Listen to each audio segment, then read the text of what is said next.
প্রিয় শিক্ষার্থী বন্ধুরা, আসসালামু আলাইকুম। আজকে আমরা দেখব SN1 বিক্রিয়ার স্টোরীয় রসায়ন, যেটা আমি গত একটা ভিডিওতে বলছিলাম, যেখানে আমরা SN1 বিক্রিয়ার কৌশল নিয়ে আলোচনা করছি। তো ওই ভিডিওতে আমি বলছিলাম যে SN1 বিক্রিয়ার স্টোরীয় রসায়ন নিয়ে আলোচনা করব, যেটা রিয়েকশন মেকানিজমের সম্ভবত সেকেন্ড অধ্যায়ের একটা কোয়েশ্চেন, খুবই গুরুত্বপূর্ণ, পরীক্ষা আসার মতো। তো আমাদের প্রশ্নটা কিন্তু বিভিন্নভাবে আসতে পারে, যেমন SN1 বিক্রিয়ার স্টোরীয় রসায়ন আলোচনা করো, SN1 বিক্রিয়া রেসিমিকীকরণের মাধ্যমে সংঘটিত হয়, বা আংশিক রেসিমাইজেশন ঘটে, অর্থাৎ SN1 বিক্রিয়া আংশিক রেসিমাইজেশন ঘটে। প্রশ্নটা বিভিন্নভাবে ঘুরাই পেঁচাই দিতে পারে, বাট যদি বলে আংশিক রেসিমাইজেশন ঘটে, সেক্ষেত্রে একটু স্লাইডলি ডিফারেন্ট, মানে একটু ডিফারেন্স আছে, যেটা আমি ভিডিওতে আলোচনা করব ইনশাল্লাহ, তখন আপনারা বুঝতে পারবেন। তো চলেন আমরা কিভাবে করে প্রশ্নটা সলভ করব সেটা দেখে আসি। আর তার আগে জানিয়ে রাখছি, যারা আমার চ্যানেলে নতুন, তাদের কাছে যদি আমার চ্যানেলের কন্টেন্টগুলো ভালো লাগে, আপনাদের যদি উপকৃত হয়, দোয়া করবেন এবং চ্যানেল সাবস্ক্রাইব করতে কিন্তু ভুলবেন না। So let's move on. ফার্স্টে আমরা দেখব রেসিমিকীকরণ কাকে বলে। রেসিমিকীকরণ হচ্ছে যে দুটি এনানসিওমার, যেমন ডি ল্যাকটিক অ্যাসিড ও এল ল্যাকটিক অ্যাসিড, উভয়েই এক সমতলীয় আলোর তলকে সমান কণিক পরিমাণে বিপরীত দিকে ঘোরায়, ফলে ডি ও এল সমাণুর এই সমতল মিশ্রণ আলোক নিষ্ক্রিয়।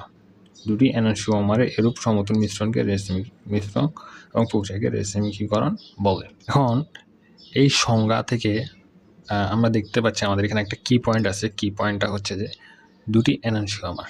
এখন প্রশ্নটা হচ্ছে যে এনানসিওমারটা কি। আমি আমার ভিডিওগুলোতে চেষ্টা করি একটু ডিটেলসে আলোচনা করার, কারণ ডিটেলসে যদি আমি আলোচনা না করি তাহলে অনেক কিছুই অস্পষ্ট থেকে যাবে, ফলে আপনাদের কাছে কি পুরো অ্যান্সারটা মানে বুঝতে কিন্তু কষ্ট হবে। এই কারণে আমি চাই একটু ডিটেলসে আলোচনা করতে। তো আমরা দেখব এখানে এনানসিওমার বিষয়টা কি।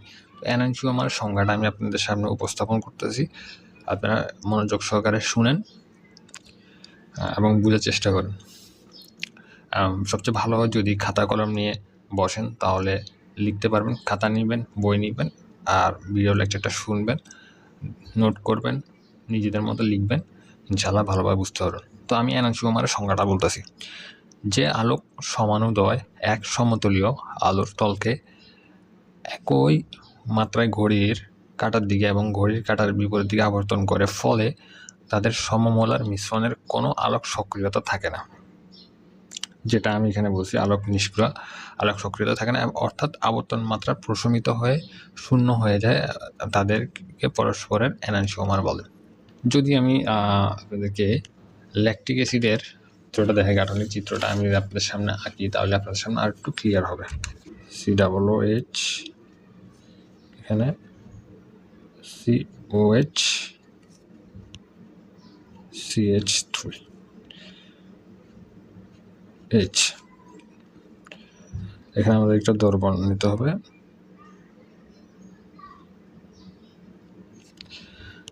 সব কিছু ঠিক থাকবে, জাস্ট ওএইচটা চেঞ্জ হয়ে যাবে। COOH,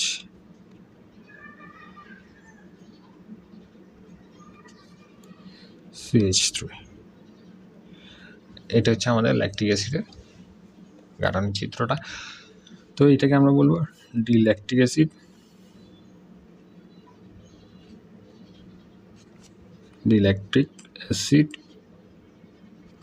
আর এটাকে বলবো এল ল্যাকটিক অ্যাসিড। অনেক জায়গায় অনেক সময় ডি প্লাস এভাবে করেও লেখে, এল মাইনাস এভাবে করেও লেখে। আচ্ছা, ডি আর এল দিয়ে আসলে কি বোঝায় সেটাও কিন্তু একটু জানার বিষয় আছে। ডি দিয়ে বোঝায় ডেক্সট্রো রোটেটরি, ক্লক ওয়াইজ, ঠিক আছে। আরটা হচ্ছে যে লেভিও রোটেটরি, অ্যান্টি ক্লক ওয়াইজ। এনানসিওমার সংজ্ঞায় কিন্তু আমি এই কথাটাই বলছি যে আলোক সমানুদয় এক সমতলীয় আলোর তলকে একই মাত্রায় ঘড়ির কাঁটার দিকে এবং ঘড়ির কাঁটার বিপরীত দিকে আবর্তন করে, ফলে সমমোলার মিশ্রণ তৈরি হয়। যদি এখানে ডি ল্যাকটিক অ্যাসিড এবং এল ল্যাকটিক অ্যাসিডের আবর্তন মাত্রাটা খেয়াল করি এখানে, তাহলে ডি ল্যাকটিক অ্যাসিড হচ্ছে +2.24 ডিগ্রি, আচ্ছা -2.24 ডিগ্রি। ঠিক আছে, অর্থাৎ তাহলে কি এদের সমমূল্য মিশ্রণের যে আবর্তন মাত্রা কি ঘূর্ণনের কারণে, একটা ক্লকওয়াইজ একটা অ্যান্টি ক্লকওয়াইজ ঘূর্ণনের কারণে কি যেহেতু সমান ডিগ্রিতে ঘুরে, আবর্তন মাত্রা যেহেতু সেম, একটা প্লাস আর একটা মাইনাস, ফলে কি হয় প্রশমিত হয়ে যায় শূন্য হয়ে যায়। এই মিশ্রণে কি মিশ্রণটাকে আমরা কি রেসিমিক মিশ্রণ কি বলতেছি। তো সংজ্ঞাটা আমি আরেকবার বলি, বিষয়টা নিয়ে আরেকবার একটু সামারি করে। যে আলোক সমানুত এক সমতলীয় আলোর তলকে একই মাত্রায় ঘড়ির কাঁটার দিকে এবং ঘড়ির কাঁটার বিপরীত দিকে আবর্তন করে, ফলে তাদের সমমূল্য মিশ্রণে কোনো আলোক সক্রিয়তা থাকে না। কারণ দেখেন না, প্লাস আর মাইনাস আর সেম ডিগ্রিতে ঘুরতেছে, অর্থাৎ আবর্তন মাত্রা প্রশমিত শূন্য হয়ে যায়, তাদেরকে পরস্পর এনানসিওমারে বলে। আর এই দুইটা এনানসিয়ার অর্থাৎ এনানসিওমারের সমমূল্য মিশ্রণকে আমরা কি সংক্ষেপে রেসিমিক মিশ্রণ বলি। আমরা এখানে সংজ্ঞায় কি দেখতে পাচ্ছি, রেসিমিক মিশ্রণের দুটি এনানসিওমার যেমন ডি ল্যাকটিক অ্যাসিড এবং এল ল্যাকটিক অ্যাসিড উভয়ে এক সমতলীয় আলোর তলকেও সমান কৌণিক পরিমাণ বিপরীত দিকে ঘুরে, ফলে ডি ও এল সমানুর এই সমতল মিশ্রণ আলোক নিষ্ক্রিয়। দুটি এনানসিওমার এরূপ সমতল মিশ্রণকে এবং এই মিশ্রণকে রেসিমিক মিশ্রণ এবং এই প্রক্রিয়াকে কি রেসিমিকীকরণ বলে। আশা করি আপনার কাছে বিষয়টা ক্লিয়ার হয়ে গেছে। এখানে দুইটা সঙ্গে মোটামুটি তাহলে একটা হচ্ছে এনানসিওমার সংখ্যাটাও জানলেন এবং রেসিমিক মিশ্রণ এবং রেসিমিকীকরণ কাকে বলে বিষয়টা জানলেন। এখন আমরা দেখব SN1 বিক্রিয়ার স্টিউরিয় রসায়ন, এই জিনিসটা নিয়ে আমরা আলোচনা করব। পরীক্ষা যখন প্রশ্নটা আসবে তখন আপনারা অবশ্যই রেসিমিকীকরণের সংজ্ঞাটা দিয়ে দিবেন, তাতে করে আপনাদের নাম্বার পাওয়ার সম্ভাবনা কিন্তু অধিক বৃদ্ধি পাবে। তো আমি এখানে সব কিছুই মোটামুটি লিখে নিয়েছি যাতে ভিডিও লম্বা না হয়ে যায়। এখানে আমরা দেখতে পাচ্ছি কি, এটা হচ্ছে যে একটা আলোক সক্রিয় অ্যালকাইল হ্যালাইড। যারা আমার চ্যানেলের যে আপলোড করা SN1 বিক্রিয়ার কৌশল যে আপলোড করার যে বিক্রিয়া ভিডিওটা আছে ওটা দেখেছেন, তাদের কাছে এটা তেমন একটা টাফ মনে হবে না। তো এখানে এটা হচ্ছে যে আলোক সক্রিয় একটা অ্যালকাইল হ্যালাইড। তো আমরা SN1 বিক্রিয়া কী দেখছি, অ্যালকাইল হ্যালাইড থেকে একটা কার্বনিয়াম আয়ন গঠিত এবং একটা কি হ্যালাইড আয়ন গঠিত হয়। তো এখানে ফার্স্টে কী হবে যে হ্যালাইডটা বিচ্ছিন্ন হয়ে যাবে, হ্যালাইডটা বিচ্ছিন্ন হয়ে এখানে সমতলীয় কার্বোক্যাটায়ন গঠন করবে। ফার্স্টে যেটা বলবো, আলোক সক্রিয় যে অ্যালকাইল হ্যালাইড আছে, এই হ্যালাইডটার যে কার্বন পরমাণুটা আছে সেটা হচ্ছে যে sp3 সংকরিত। আলোক সক্রিয় অ্যালকাইল হ্যালাইডে কার্বন পরমাণু sp3 সংকরিত অবস্থায় আছে বা থাকে। তো ফার্স্ট ধাপে কী হয়, sp3 সংকরিত কার্বন যেটা আছে সেটা sp2 সংকরিত কার্বনে অর্থাৎ sp3 থেকে sp2 সংকরিত কার্বনে রূপান্তরিত হয়। অর্থাৎ মধ্যবর্তী যে কার্বোক্যাটায়নটা গঠন করছে এটা হচ্ছে সমতুল্য কার্বোক্যাটায়ন। সেখানে যে কার্বনটা আছে সেটা হচ্ছে sp2, অর্থাৎ আগে ছিল sp3 এখন হয়ে গেছে sp2। এক্ষেত্রে কার্বনের ফাঁকা অসংকরিত পি অরবিটালটি সমতলের লম্বভাবে অবস্থান করে, ফলে কি যে নিউক্লিওফাইল আছে নিউক্লিওফাইল সমান দুই দিক থেকে কি আক্রমণ করতে পারে। তারপর আক্রমণ করার পরে কি হয়, আক্রমণ করার পরে এতে বিক্রিয়ার উৎপন্ন সমানুদর একটির কনফিগারেশন, যে একটার কনফিগারেশন বিক্রিয়ক অনুরূপ, অর্থাৎ এখানে উৎপাদ 1 উৎপাদ 2 বিক্রিয়ক উৎপন্ন সমানুদর দুইটা সমান উৎপন্ন হয়, সমানুদর একটির কনফিগারেশন কি হয় বিক্রিয়ক অনুরূপ, যাকে আমরা রিটেনশন বলতে পারি, যাকে আমরা রিটেনশন নামে অভিহিত করি। আর এটা হচ্ছে যে বিক্রিয়ক অনুর বিপরীত, যাকে আমরা ইনভার্সন বলি। এখানে এটা 50% উৎপন্ন হয়, এটা 50% উৎপন্ন হয়। আর এই 50% উৎপন্ন হওয়ার কারণে মিশ্রণটাকে আমরা কি বলবো, রেসিমিক মিশ্রণ বলি। যখন নিউক্লিওফাইলটা আক্রমণ করে, নিউক্লিওফাইল আক্রমণ করার পর যে দুটো উৎপন্ন হয়, উৎপাদ দুইটা সমানভাবে উৎপন্ন হয়, ফলে এই দুটা মিশ্রণকে একত্রে আমরা কি রেসিমিক মিশ্রণ বলি।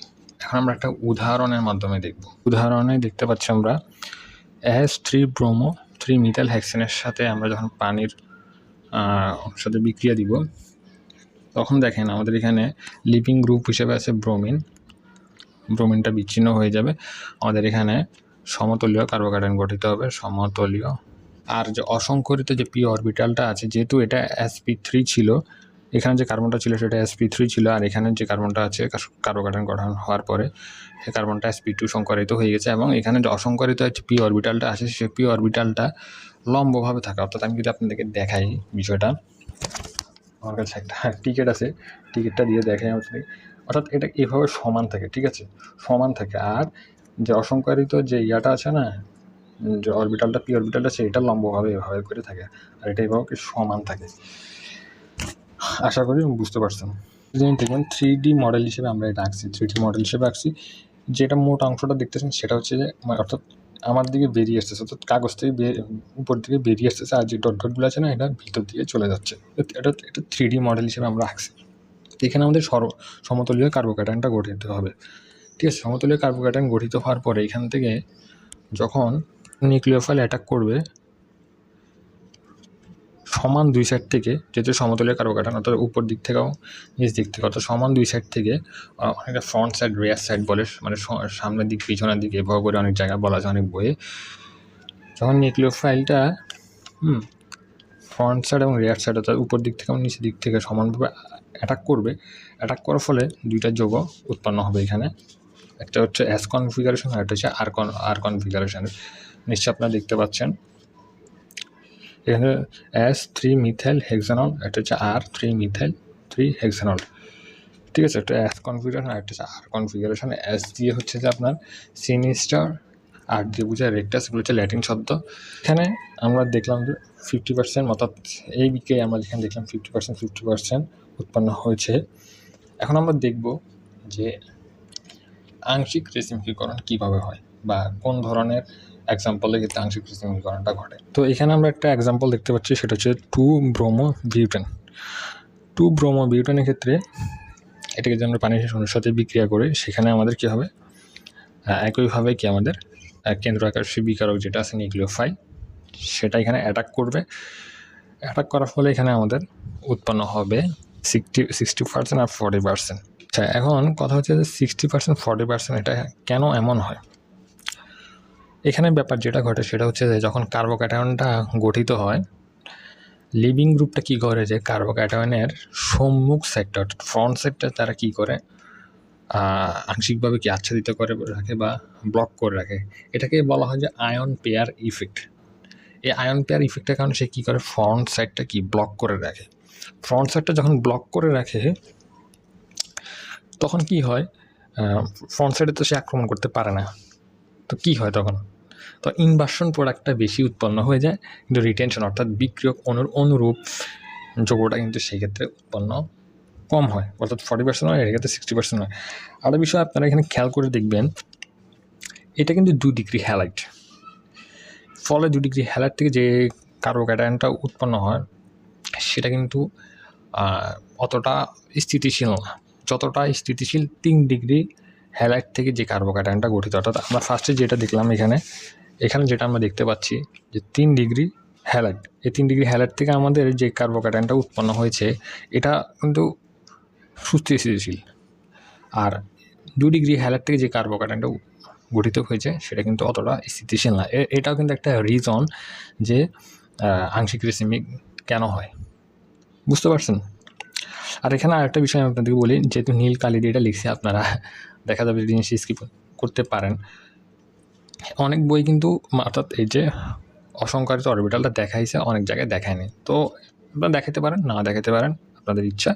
তো এই ছিল আজকে আমাদের আলোচনা, সাথে দেখা হচ্ছে পরবর্তী অন্য কোনো ভিডিওতে। যদি কোনো প্রশ্ন থাকে অবশ্যই কমেন্ট বক্সে লিখবেন। যারা আমাদের চ্যানেলে নতুন তারা সাবস্ক্রাইব করে আমাদেরকে সাপোর্ট করে আমাদের সাথেই থাকবেন। আসসালামু আলাইকুম ওয়া রাহমাতুল্লাহি ওয়া বারাকাতুহু।